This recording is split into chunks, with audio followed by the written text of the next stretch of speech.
Al principio de la creación del mundo, en el segundo día Dios creó el cielo y la tierra. Y en ese mismo día, Dios creó a los ángeles, arcángeles y querubines. Y estos seres celestiales morarían en los cielos junto al Creador. Entre los magníficos seres estaban los famosos arcángeles Gabriel y Miguel. Pero también había otra entidad que destacaba entre las demás por su belleza y esplendor. Su nombre era Lucifer. Era la criatura más elevada que Dios había creado. Pero a pesar de tener tantas cualidades, o quizá porque tenía tantas cualidades, Lucifer se dejó llevar por la soberbia, que es el vicio que lleva a la arrogancia, la vanidad y el orgullo desmedido. El orgullo es uno de los famosos 7 pecados capitales. El orgulloso Lucifer se consideraba tan perfecto que decidió crear un trono para sí mismo. Y este trono estaría incluso por encima de Dios, que deseaba ser como Dios. Para llevar a cabo su plan, el ángel maligno convenció a otros ángeles para que se reunieran a su alrededor mediante una mentira. Y así el padre de la mentira tenía a su lado a 1/3 de los seres angélicos que habitaban los cielos. Juntos iniciarían una batalla por la toma del cielo. Pero Lucifer se encontraría con un adversario formidable. Este era el arcángel Miguel, que comandaba la milicia celestial compuesta por los ángeles leales a Dios. Las entidades corrompidas por Lucifer lucharían contra los huestes de Miguel. Y el mundo se estremecería durante esta gran batalla que decidiría el destino del universo. Los ángeles empezaron a dominar a las entidades rebeldes y una a una empezaron a ser derrotadas. Lucifer, al darse cuenta de que era necesaria alguna medida desesperada, tomó la forma de un poderoso dragón. Comenzó el gran duelo entre Lucifer en su forma bestial y el arcángel Miguel, que luchaba portando una espada de fuego. A pesar de todo su poder, el dragón no fue rival para Miguel, pues tenía a Dios de su lado. Lucifer y sus arcángeles malvados fueron expulsados del cielo.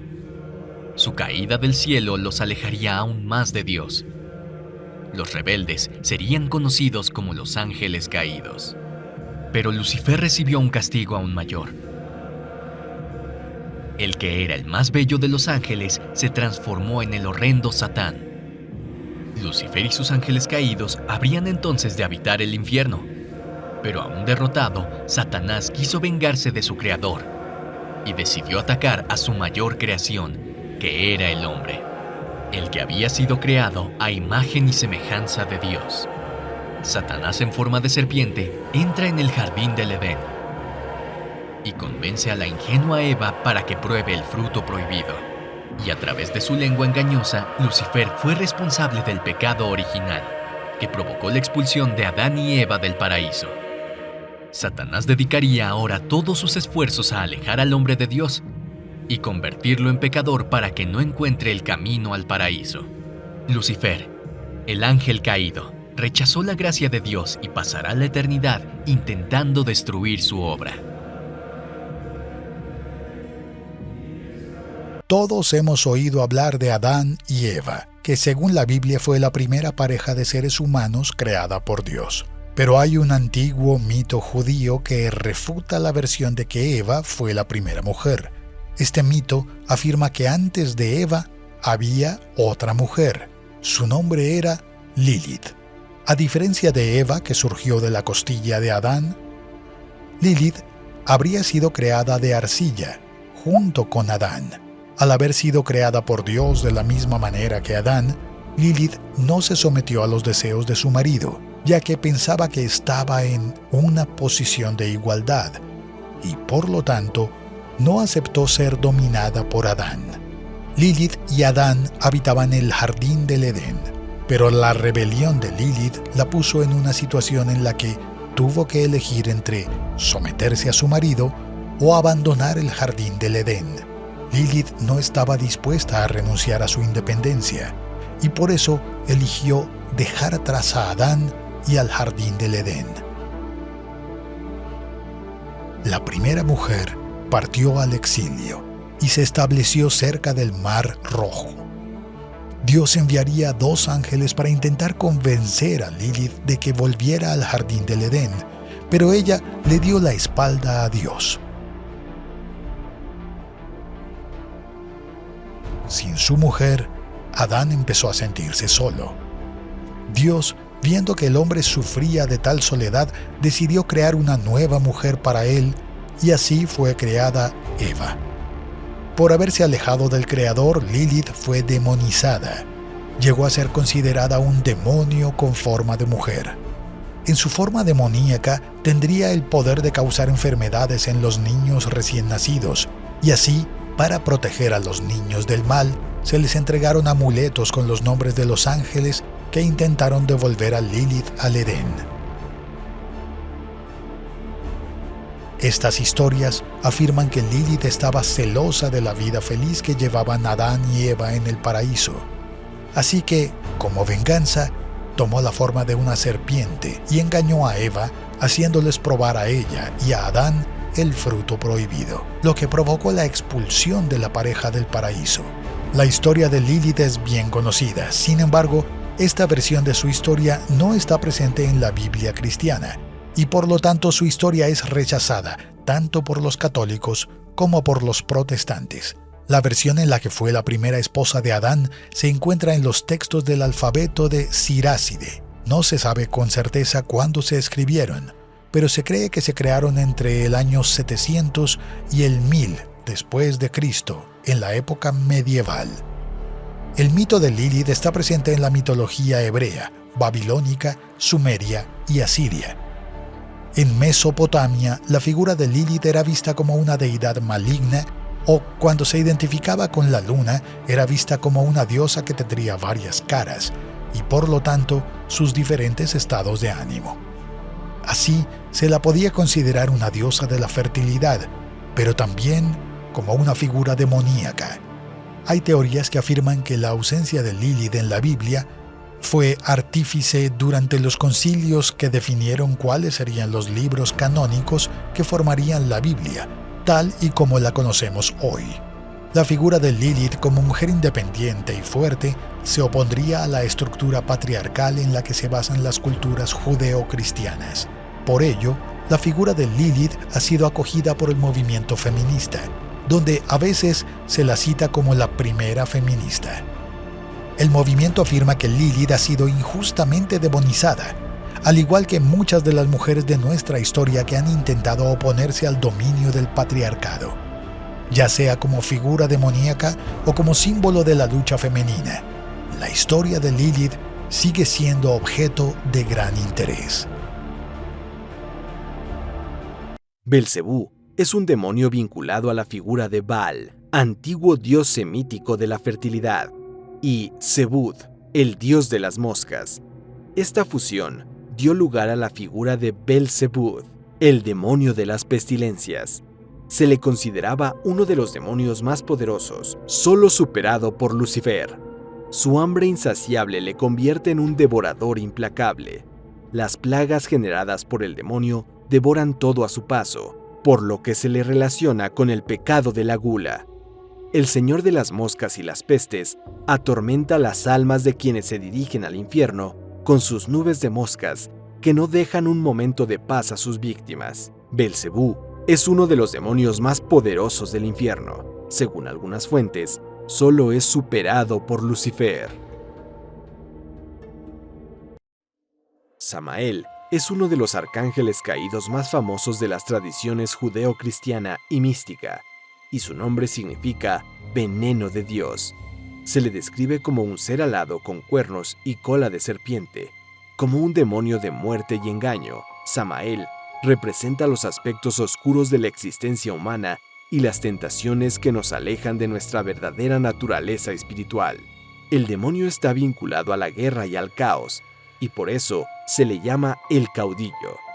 En el judaísmo, Samael está asociado a la muerte, la venganza y la tentación, y sería uno de los grandes adversarios de Israel. Se encuentra entre los demonios que gobiernan el Clifot, el árbol de la muerte de la Cábala judía.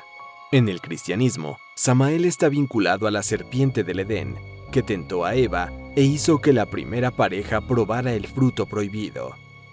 Lilith, que según algunas historias sería la primera mujer creada por Dios y que se convirtió en demonio, sería la esposa de Samael, y la diabólica pareja habría dado origen a otros innumerables demonios, la mayoría de ellos relacionados con la tentación. Habrían inundado el mundo de demonios si Dios no hubiera castrado a Samael. Samael también intentó convencer a Abraham de que no sacrificara a su hijo Isaac como le había pedido Dios para poner a prueba la fe del gran patriarca, pero Abraham resistió la tentación de seguir el camino ofrecido por Samael.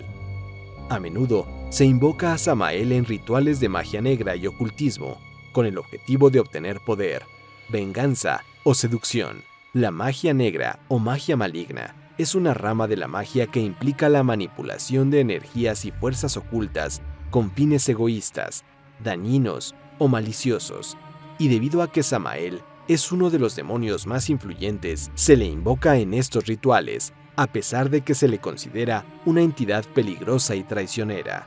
Samael es una figura compleja y polifacética en la demonología y las tradiciones religiosas. Su representación como ángel caído y demonio de la muerte y la seducción simbolizan los aspectos oscuros de la existencia humana y las tentaciones que pueden llevarnos por caminos peligrosos y destructivos.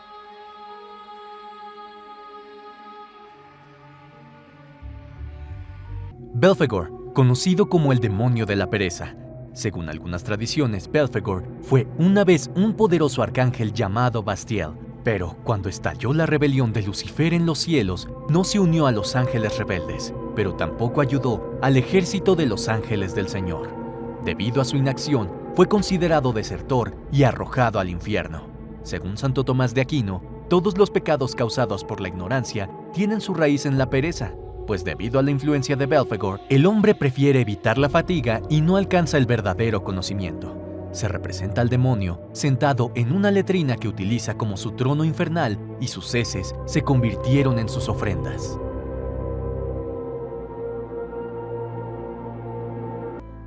Como en el Antiguo Testamento, existen en las profundidades del océano una gigantesca criatura. Su nombre es Leviatán. Conforme el texto sagrado de judíos y cristianos, así como todas las criaturas que andan sobre tierra, vuelan en los aires y nadan en las aguas, el Leviatán también fue una creación de Dios. Esta criatura se describe en el libro de Job, donde el propio Dios describe tal colosal monstruo. La bestia se asemejará a un enorme dragón marino. Al verlo los hombres serán apoderados por el miedo. Ningún hombre es lo suficientemente valiente para atreverse a despertar tal criatura, porque la idea de vencerlo sería pura ilusión. El propio Dios describe al poderoso Leviatán como una criatura colosal portadora de un poder increíble. El enorme monstruo, al desplazarse, crea enormes olas. Su poderosa boca exhibe dientes terribles. Su espalda está protegida por filas de escudos tan unidos que ni el aire puede pasar entre ellos. El Leviatán tiene un poderoso soplo que arroja destellos de luz. El fuego sale de su boca y el humo fluye de sus narinas. Cuando esa bestia se levanta, hasta los más poderosos huyen aterrorizados, pues espadas, lanzas y flechas nada pueden hacer contra la criatura que tiene su pecho tan duro como la más resistente de las piedras. Nada en la tierra puede compararse con el poder de Leviatán. Pero tal criatura debe su existencia al deseo de Dios, pues así como todos los seres, el Leviatán solo puede tener su alimento debido a la gracia de Dios. La bestia sirvió de inspiración para el filósofo inglés Thomas Hobbes en su obra El Leviatán. De acuerdo con Hobbes, el hombre en su estado de naturaleza, donde no existe la presencia de las leyes, tenderían a una lucha de todos contra todos. Para eliminar este estado de anarquía es necesario que exista un pacto social donde todos abren parte de su soberanía en nombre de una figura que tenga poder absoluto. Esta figura, que tendría autoridad sobre los hombres, sería el Estado, que debido a su poder frente a los hombres, Hobbes lo compara con el gigantesco monstruo bíblico conocido como Leviatán.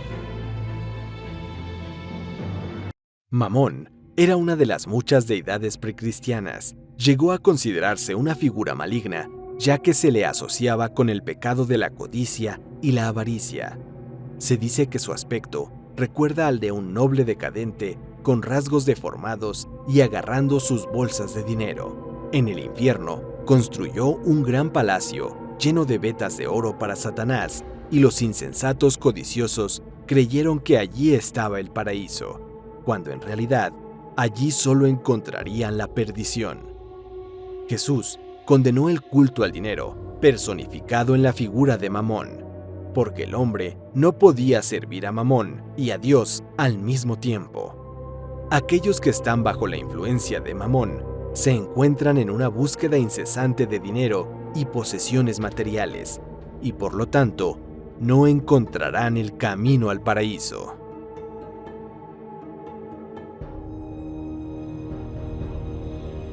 El toque de las trompetas del Apocalipsis irá acompañado de la llegada de los 4 jinetes del Apocalipsis, que figuran entre las figuras más temidas del imaginario cristiano. Juan el Evangelista fue uno de los apóstoles más cercanos a Jesús y uno de los principales difusores de las enseñanzas de Cristo. Juan es considerado el autor de importantes libros bíblicos como el Evangelio de Juan y las 3 epístolas de Juan, pero su obra más famosa fue el Apocalipsis. Juan el Evangelista había sido exiliado a la isla griega de Patmos, donde trató de escapar de la persecución de los cristianos declarada por el emperador romano Dominicano durante su estancia en Patmos. Juan escribió el libro del Apocalipsis, en el que se describe sus versiones proféticas concedidas por el ángel del Señor, que muestran el fin de los tiempos y el regreso del Mesías. Las profecías contenidas en el libro del Apocalipsis en el Nuevo Testamento bíblico cuentan que al llegar al final de los tiempos, Dios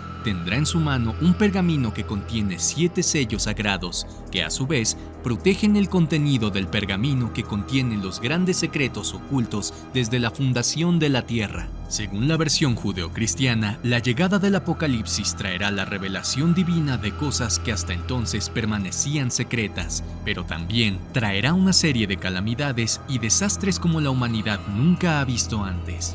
Al abrir los 4 primeros sellos, Dios libera en la tierra a los 4 jinetes del Apocalipsis, que montan en caballos de diferentes colores. El primer jinete cabalga sobre un caballo blanco. Lleva un arco y flechas y una corona de oro en la cabeza. En algunas interpretaciones puede ser el propio Jesucristo, o como en otras versiones es la figura conocida como el Anticristo, con la misión de cabalgar por el mundo lanzando flechas envenenadas, conteniendo los gérmenes de todas las enfermedades e invocando la pestilencia sobre la tierra. El segundo jinete es el responsable de traer la guerra. Lleva una espada y monta un caballo rojo. Se le ha concedido el derecho de quitar la paz de la tierra, haciendo que los hombres se maten sin piedad. Su espada alzada simboliza el fin de la paz y su caballo, rojo como la sangre, representa la muerte de miles de personas, lo que indica una gran guerra mundial, en las que las ciudades serán devastadas y se perderán miles de vidas. El tercer jinete monta un caballo negro y es conocido popularmente como el que traerá el hambre al mundo. Lleva un par de balanzas que pueden representar la inestabilidad de la justicia, que puede oscilar hacia un lado o hacia el otro. La balanza también representa la escasez de alimentos en el mundo, ya que con el salario de un día completo solo se puede comprar una porción de trigo capaz de alimentar a una sola persona, por lo que los trabajadores tendrán dificultades para alimentar a sus familias. El cuarto y último jinete se llama Muerte. Monta un caballo delgado y calavérico, de color amarillo pálido. El cuarto jinete se describe acompañado por el Hades, en el sentido de que tiene cerca la entrada al mundo de los muertos, donde habitan numerosos demonios. La llegada del cuarto jinete también inicia una nueva etapa de la profecía, en la que Dios concede a los 4 jinetes autoridad sobre una cuarta parte de la tierra, para matar con la espada, el hambre y la enfermedad, y también traer la muerte a través de los ataques de los animales salvajes contra los humanos. Los 2 primeros jinetes traerán la carnicería y la opresión, que a su vez serán seguidos por el jinete del hambre, que destruirá la producción de alimentos y también la esperanza de futuras cosechas, creando el ambiente para una epidemia de enfermedades, y así llega el cuarto jinete, diezmando a la población de la tierra con la muerte. A lo largo de los años se han hecho muchas interpretaciones del Apocalipsis. Algunos sugieren que los acontecimientos descritos por Juan ya ocurrieron en el pasado, durante la caída del Imperio Romano, pero muchos creen que las profecías aún se cumplirán y que nuestro mundo está cada vez más cerca del fin. Azazel fue uno de los ángeles caídos que se rebelaron contra Dios. Era hermoso al principio de los tiempos, pero su belleza se corrompió tras su caída. Azazel se relacionó carnalmente con las mujeres que vivían en la tierra. Los frutos de esa unión se conocerían como Nefilim. Los descendientes de Azazel corromperían la tierra y por eso fueron barridos por el diluvio generado por Dios. En el infierno se le considera el rey de los Shekmitas, que son demonios con aspecto de cabra. Azazel, que una vez fue un ángel, se convirtió en el archidemonio que representa el pecado de la ira, y cuando el hombre está bajo la influencia de Azazel, suele entregarse a la idolatría.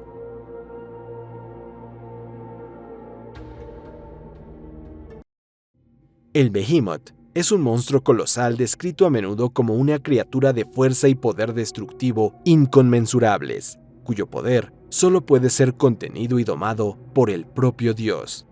La historia de Behemoth hunde sus raíces en las tradiciones judeocristianas, ya que se menciona en la Biblia, en el libro de Job.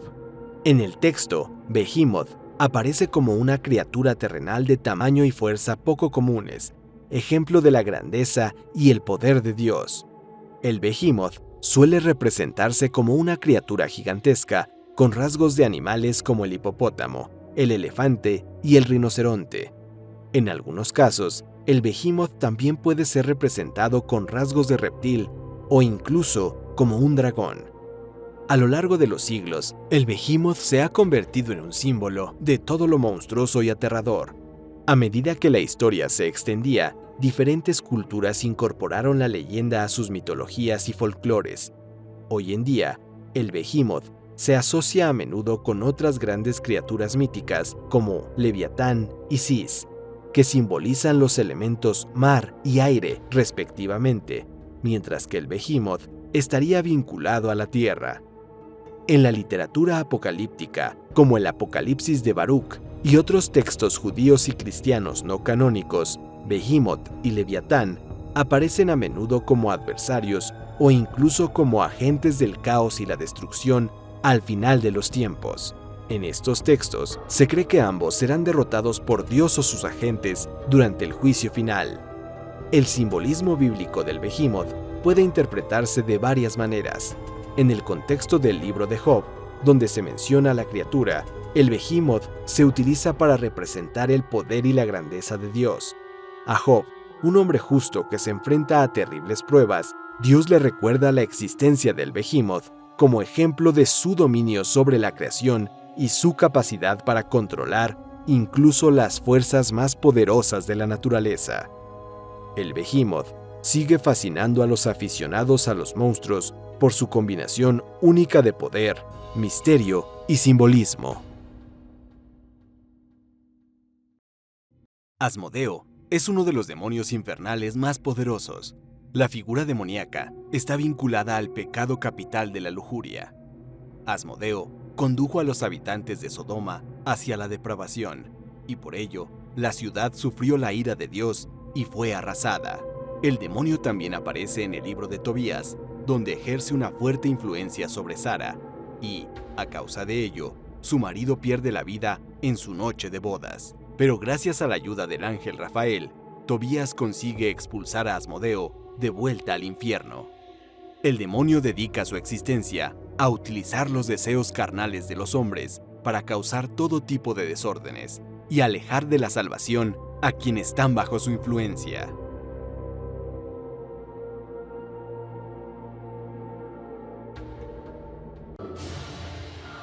Satanás es el demonio más poderoso de la cultura judeocristiana. Su imagen de criatura roja con cuernos con un tridente ya está cristalizada en la imaginación popular. Su nombre significa adversario. Sería lo contrario de todo lo que Dios y Jesús representan.